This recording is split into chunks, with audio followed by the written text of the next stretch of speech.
जोहार नमस्कार। खबरें जो रहती हैं चर्चा में, खबरें जिस पर बातें होती रहती हैं, कुछ नवीनतम ताजा खास खबरों में से कुछ खबरों पर आइए नजर डालते हैं।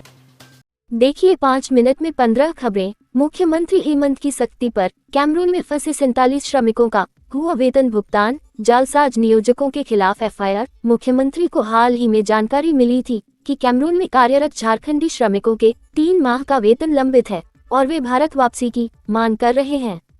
मुख्यमंत्री के आदेश के बाद राज्य प्रवासी नियंत्रण कक्ष ने श्रमिकों और संबंधित कंपनी से संपर्क किया। कंपनी ने बताया कि श्रमिकों को $100 प्रति माह का भुगतान किया गया है और बाकी की बकाया राशि उनके भारतीय खातों में ट्रांसफर की जाएगी। श्रमिकों ने इस भुगतान की पुष्टि की है। राज्यपाल का अभिभाषण और सरकार का श्वेत पत्र। राज्य में हर दिन एक नया अध्याय जुड़ेगा, बोले हेमंत सोरेन। मुख्यमंत्री हेमंत ने कहा कि झारखंड के ऊपर कौन सा अभिशाप लगा कि भूमिहीन विस्थापित हो गए, पलायन करना पड़ा। इसी पीड़ा को लेकर हमारे नेताओं ने राज्य की अलग परिकल्पनाएं रखी। जब ये परिकल्पना रखी गई तो सामंतवादी लोग हमारे नेताओं का उपहास करते थे। एक लंबी लड़ाई के बाद जो असंभव था वो संभव हुआ, झारखंड बना। कल्पना सोरेन ने कहा, जनता ये जानना चाहती थी कि सरकार क्या करेगी। ये अबुआ सरकार है, हर वादे को पूरा करेगी। पिछले 5 साल कैसे गुजरे सब जानते हैं। हमने बहुत काम किया है, आगे भी करेंगे। वहीं विधायक सरयू राय ने कहा कि राज्यपाल ने अपने अभिभाषण में कहा है कि सभी महिलाओं को मैया सम्मान का लाभ मिलेगा। इसका अर्थ स्पष्ट करना चाहिए, इसलिए अभिभाषण पर धन्यवाद देना उचित नहीं लगता। जेएलकेएम विधायक जयराम महतो ने चर्चा में भाग लेते हुए कहा कि झारखंड आंदोलनकारी परिवारों को 5% आरक्षण सरकारी नौकरियों में मिलना चाहिए। जयराम महतो ने अनुपूरक बजट पर हेमंत सोरेन को घेरा। कहा, 18 से 25 वर्ष की लड़कियों को आलसी बना रही सरकार। सदन के बाहर प्रेस वार्ता में जयराम आपे से बाहर हो सवाल करते पत्रकारों से बहस करते दिखे, जिससे पत्रकारों में भारी आक्रोश है। पश्चिमी विक्षोभ का असर कम होने से आसमान से बादल छट गए हैं, हवा चलने लगी है। तापमान में गिरावट दर्ज की गई है। कई जिलों में तापमान 6 डिग्री सेल्सियस से नीचे दर्ज की गई है। 13 दिसंबर से कई जिलों में शीतलहर चलने की आशंका है, इसे लेकर अलर्ट जारी किया गया है। मंत्री रामदास सोरेन का बड़ा फैसला, झारखंड में जल्द होगी शिक्षकों की बहाली। शपथ के बाद हेमंत कैबिनेट के मंत्री एक्शन मोड में नजर आ रहे हैं। सरकार लगातार राज्य में विकास कार्यों के लेकर चिंतन कर रही। मंत्री ने बैठक में शिक्षकों की नियुक्ति पर जोर देते हुए कहा कि शिक्षकों की नियुक्ति में जो भी विधिक अड़चनें हैं उन्हें दूर करते हुए शीघ्र रिक्त पदों पर नियुक्ति करें।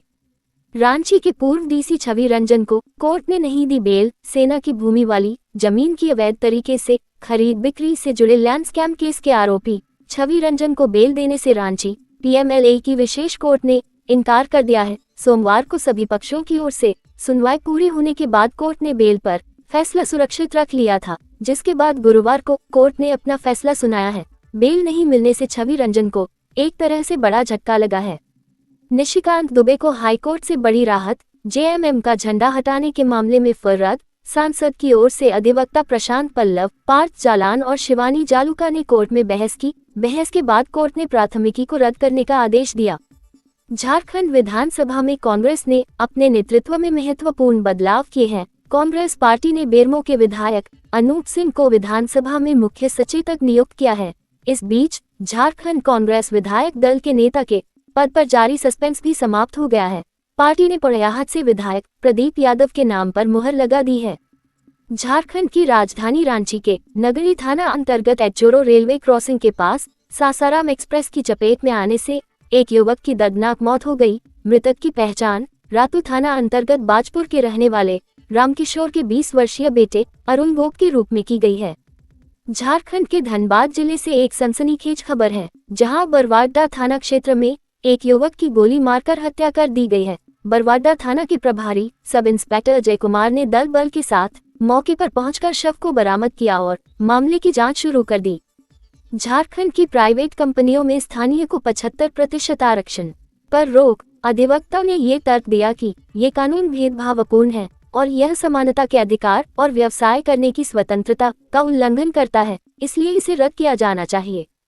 खूंटी एसएस ने रनिया थाना के खतकुरा पंचायत में ग्रामीणों संघ की बैठक नियम कानूनों पर जागरूकता लाने की बात कही। एनएसयूआई ने रांची विश्वविद्यालय में की तालाबंदी। डोरंडा कॉलेज में कार्यरत इब्राहिम की हटाने की मांग। जेएमएम ने भी किया समर्थन, इब्राहिम पर हिंदू मुसलमान भेदभाव की बातें करने का है आरोप। पलामू डीडीसी ने कल्याण विभाग के कार्यों की समीक्षा बैठक ली, दिया आवश्यक दिशा निर्देश। पलामू एसपी को मिली गुप्त सूचना पर डीएसपी राजीव रंजन ने पकड़ा गांजा तस्करों को, 2 किलो गांजा भी बरामद। लातेहार जिले में डीसी उत्कर्ष गुप्ता ने डीटीओ सुरेंद्र कुमार संग किया सघन वाहन चेकिंग अभियान, ट्रैफिक नियमों का पालन नहीं करने पर दर्जनों वाहन पर चालान काटे। विधानसभा के प्रथम सत्र के अंतिम दिवस पर झारखंड विधानसभा परिसर में ग्रुप फोटो सेशन संपन्न हुआ। इस अवसर पर झारखंड विधानसभा अध्यक्ष रविंद्रनाथ महतो, मुख्यमंत्री हेमंत सोरेन, मंत्रीगण एवं विधायकगण उपस्थित थे।